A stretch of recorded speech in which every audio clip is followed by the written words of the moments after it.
ओम नारायण नारायण नारायण नारायण। तो दोस्तों अभी है 29 तारीख और 27 तारीख को the Empire Disney Plus Hotstar पर रिलीज़ हो गई।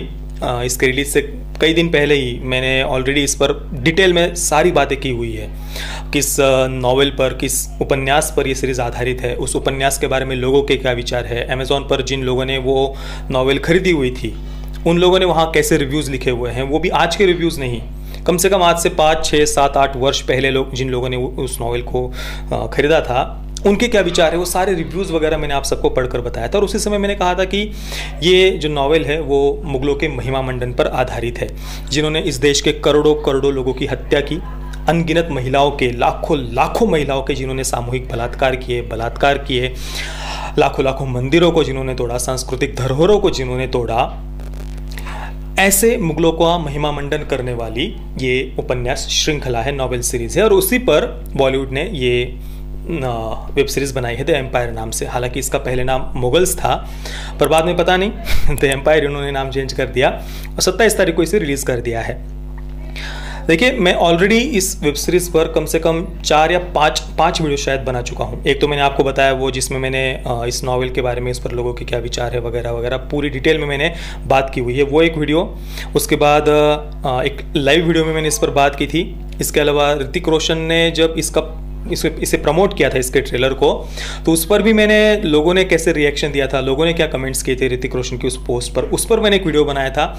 इसके अलावा अभी कबीर खान ने जो द एम्पायर के रिलीज से ठीक एक दिन पहले जो एक बहुत ही निंदनीय ऐसा जो वक्तव्य दिया था, उस पर मैंने एक ऑलरेडी वीडियो बनाया था और एक और मैंने लाइव में एम्पायर के बारे में बात की थी। तो कम से कम 4-5 वीडियोज़ में बहुत सारी बातें मैं इस पर ऑलरेडी कर चुका हूँ और इसलिए मैंने पहले ही सोचा था कि मैं इसे देखूंगा ही नहीं, वैसे भी देखने की इच्छा नहीं थी और मैं इस प्रकार से मुगलों का महिमा मंडन स्क्रीन पर देखूं और अपने आप को टॉर्चर करूं, इसकी मेरी बिल्कुल भी कोई इच्छा नहीं थी। पर फिर भी रिलीज़ होने के बाद में कई मित्रों ने कहा कि इसका रिव्यू करना है, बहुत सारे मित्रों ने कहा, तो हिम्मत करके मैं बैठ गया था कल इसे देखने के लिए। पर मैं सच कहता हूँ, एक एपिसोड से ज़्यादा मैं इसे सर्वाइव नहीं कर पाया, एक एपिसोड से ज़्यादा मैं इस कचरे को नहीं झेल पाया। असहनीय था वो एक एपिसोड भी, जो 40 मिनट का पहला एपिसोड था, वो कंप्लीट करना भी मेरे लिए असंभव था। और ये ऐसा पहली बार हमारे चैनल पर हो रहा है। 1400 के करीब हमारे चैनल पर वीडियो है, 1400 वीडियो है हमारे चैनल पर, और उसमें से एक भी बार मैंने कभी भी किसी फिल्म या सीरीज़ का बिना देखे रिव्यू नहीं किया है पूरी, भले ही वो कितनी इस बहुत घटिया चीज़ें मैंने देखी है, इतनी घटिया देखी है कि भाई उसका कोई लिमिट ही नहीं है। लिटरली आदमी के कानों से खून निकलने जाए, आंखें ऐसे बाल नोचने की इच्छा हो, इस प्रकार का कंटेंट भी मैंने बड़ी ही शांति से बैठकर पूरा देखा है और उसके बाद जो मेरे विचार थे वो मैंने आप सबके साथ में शेयर किए हैं। पर ये इतना, इसे मैं नहीं झेल पाया, ये संभव ही नहीं था कि मैं इसे एक एपिसोड से ज़्यादा देखूं। मतलब चलिए शुरुआत करते हैं। गुरु नानक देव जी ने बाबर के बारे में क्या कहा है उससे।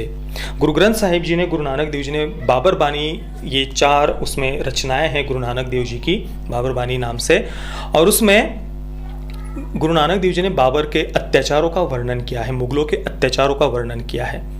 इस पर मैंने ऑलरेडी आपको डिटेल में बताया हुआ है, वो सारे स्क्रीनशॉट्स वगैरह वो सब मैंने आपको दिखाया हुआ है। आप स्वयं भी गूगल पर सर्च कर सकते हैं, इसके बारे में पूरी जानकारी, वो चारों के चारों रचनाएं आप पढ़ सकते हैं। गुरु नानक देव जी ने मुगलों को मौत का सौदागर, मैसेंजर ऑफ डेथ कहा है।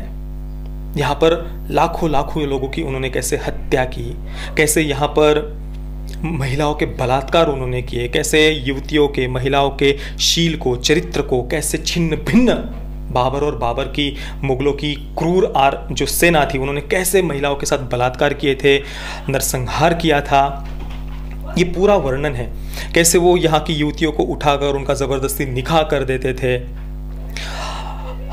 ये सारा वर्णन उसमें किया हुआ है। और केवल सामान्य लोग ही नहीं, गुरु नानक देव जी ने कहा है कि जो बड़े बड़े महलों में रहते थे, आज उनको सड़क पर, रास्ते पर भी वो ठोकरें खा रहे हैं। इतना भयावह ये चित्र, वो दृश्य है। और गुरु नानक देव जी ईश्वर से फिर कहते हैं कि हे ईश्वर, क्या आपको ये सब इतना भयावह नरसंहार देखकर क्या दया नहीं आ रही? गुरु नानक देव जी ने जो कहा है ना बाबर के अत्याचारों के बारे में, मैंने आपको इसके पहले भी 2 बार कहा, आज फिर कह रहा हूं कि वो अगर कोई व्यक्ति पढ़ लेना भाई, उसे 2 दिन तक खाना खाने की इच्छा नहीं होगी, रात को नींद नहीं आएगी। और ऐसे अत्याचारी जिन्होंने यहाँ लाखों जिस बाबर ने और बाबर की सेना ने यहाँ लाखों लोगों का नरसंहार किया, यहाँ पर मंदिर तोड़े, यहाँ अनगिनत महिलाओं के साथ बलात्कार किए, ऐसे नरसंहार करने वाले हत्यारों, लुटेरों, बलात्कारियों का इस प्रकार से महिमा मंडन आज हमारे देश में हो रहा है। ये कितना ज़्यादा, इसे तो मैं निंदनीय भी नहीं कह सकता यार, इसे तो मैं शर्मनाक भी नहीं कह सकता। ये निर्लज्जता की सारी हदें मतलब पार हो गई है। ये मतलब कोई शब्द ही नहीं है ना यार इसके लिए। भारत में रहकर आप इस प्रकार से विदेशी आक्रांताओं का महिमा मंडन कर रहे हैं, ये केवल भारत में संभव है। और फिर भी ये सब कुछ करने के बाद में कुछ लोग अपने आप को वो जो ओपन माइंडेड वगैरह कहते हैं, वो लोग क्या कहते हैं कि भाई भारत में अभिव्यक्ति की स्वतंत्रता नहीं है। मैंने तो शुरुआत में पहला एपिसोड ही देखा, वहां पर बाबर का क्या मतलब बड़ा कोई बहुत महान ऐसा क्या उसका स्ट्रगल, उसका ये यहाँ विकिपीडिया पर ही पढ़ लीजिए, यहाँ पर क्या लिखा हुआ है, हार्डशिप्स और स्ट्रगल्स, और कैसे उसे धोखा, बिट्रियल्स वगैरह कैसे उसने झेला। ये मतलब किसी बहुत महान हीरो की तरह उसे प्रेजेंट किया गया। और ऑब्वियसली जो एलेक्स रदरफोर्ड की the Empire of the Mughal ये जो नॉवेल है, उसके रिव्यू में मैंने ऑलरेडी आप सबको बताया था कि लोगों ने ऑलरेडी कहा हुआ है कि भाई इसमें हीरो के जो भी गुण होते हैं वो सारे गुण बाबर में इस नॉवेल में दिखाए गए हैं। बाबर के प्रति आपका सम्मान बढ़ जाएगा इस नॉवेल को पढ़कर, ऐसे रिव्यूज मैंने आपको दिखाए थे। तो बिल्कुल उसी के अनुसार ही यहाँ पर ये वेब सीरीज़ बनाई गई है। मैंने जब वो नॉवेल के रिव्यूज़ वगैरह पढ़े थे तो कुछ मित्रों ने कहा था नीचे कमेंट में कि भाई पहले रिलीज़ होने दो, पता नहीं ऐसा वैसा है, नॉवेल के रिव्यू पढ़ के तुम कैसे ऐसे कह सकते हो। अब भाई रिलीज़ हो गई ना, अब क्या है, मतलब कोई सोच भी कैसे सकता है कि बॉलीवुड इससे कुछ अलग दिखा सकता था। ऑब्वियसली वो जैसा नॉवेल है उसमें जिस प्रकार से मुगलों का महिमा मंडन किया हुआ है वैसा ही वो बनाएंगे, इससे अलग क्या हम एक्सपेक्ट कर सकते थे।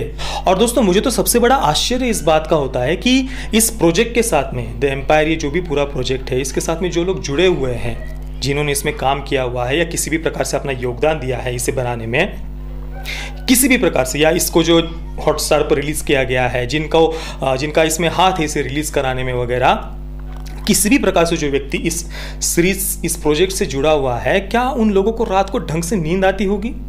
क्या उनकी अंतरात्मा में शांति मिलती होगी उन्हें ऐसा कंटेंट बनाकर?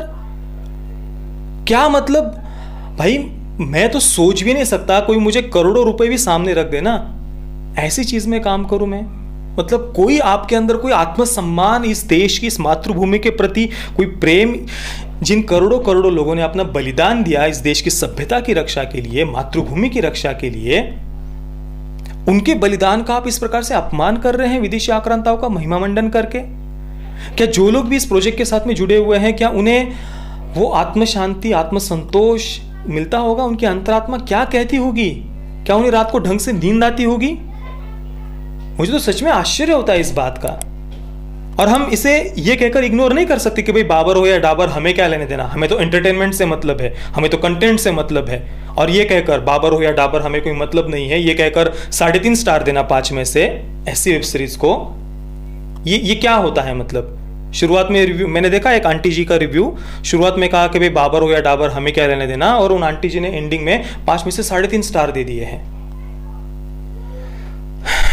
मतलब ये कहकर हम ये इस प्रकार से हत्यारों, बलात्कारियों का जो महिमा मंडन किया गया है, इसको हम इग्नोर कर सकते हैं। बाबर हो या डाबर हमें कोई लेना देना नहीं, हमें तो बस भाई एंटरटेनमेंट चाहिए, हमें तो कंटेंट चाहिए, कुछ भी दिखा दो, भले ही बलात्कारियों का महिमा मंडन कर दो, भले ही कल को अगर किसी फिल्म या सीरीज में रेप कैसे करना चाहिए इसको अगर टेक्निकली बेटर वे में भी दिखा देना, अगर कोई फिल्म मेकर भाई ये रेप जैसा जो जघन्य अपराध है उसको भी ग्लोरीफाई करने वाला कोई कंटेंट बना दे, बड़ी ही टेक्निकली बेटर वे में, तो शायद ये तब भी वही कहेंगे भाई हमें क्या लेना देना, हमें तो कंटेंट से मतलब है।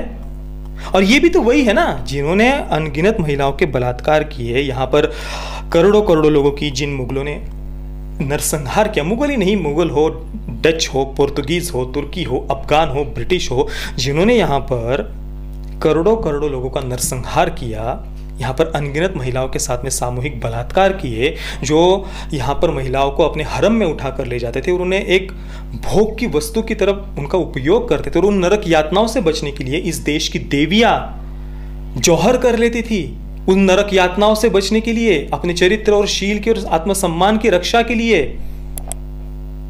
तो ऐसे जिन्होंने हत्या, लूट, बलात्कार किए, उनका महिमा मंडन करना क्या है? इसे हम कैसे इग्नोर कर सकते हैं ये कहकर कि भाई बाबर हो या डाबर, हमें कोई मतलब नहीं है। दोस्तों, मैं तो आप सबसे माफी चाहता हूं, क्षमा मांगता हूं कि मैं इस सीरीज को पूरा नहीं देख पाया। तो इसका पूरा जो भी इसमें क्या दिखाया गया है, क्या वो भाई मैं नहीं देख पाया। एक एपिसोड से आगे मैं इसमें नहीं जा पाया। तो इससे ज़्यादा मैं इस सीरीज़ के बारे में और कुछ बोल नहीं पाऊँगा। पहला जो एपिसोड था उसने ही मुझे इतना टॉर्चर किया कि उसके आगे सच में मैं नहीं देख पाया। तो भले ही जो भी था, मेरा पहले एपिसोड तक का जो एक्सपीरियंस था उसके अनुसार तो मैं इसे 0 आउट ऑफ 10 स्टार्स ही दूंगा। बाकी दोस्तों, मैं आप सबसे ये जानना चाहता हूँ कि आपके क्या विचार हैं इस सीरीज़ के बारे में, या इस प्रोजेक्ट के साथ में जो लोग भी जुड़े हुए हैं उन्हें आप क्या एडवाइस देना चाहते हैं, सलाह देना चाहते हैं? आप क्या सोचते हैं इस बारे में, इस ऐसे प्रोजेक्ट के साथ जुड़ने के बारे में आपके क्या विचार है? प्लीज़ मुझे आप नीचे कमेंट में अवश्य बताइए। और ये वीडियो देखने के लिए आप सभी का बहुत बहुत धन्यवाद। अगर आप हमारे चैनल को सपोर्ट करना चाहते हैं तो नीचे सब्सक्राइब के बाजू में जो ज्वाइन बटन है उस पर क्लिक करके आप हमारे चैनल के मेंबर बन सकते हैं। जय श्री राम, वंदे मातरम।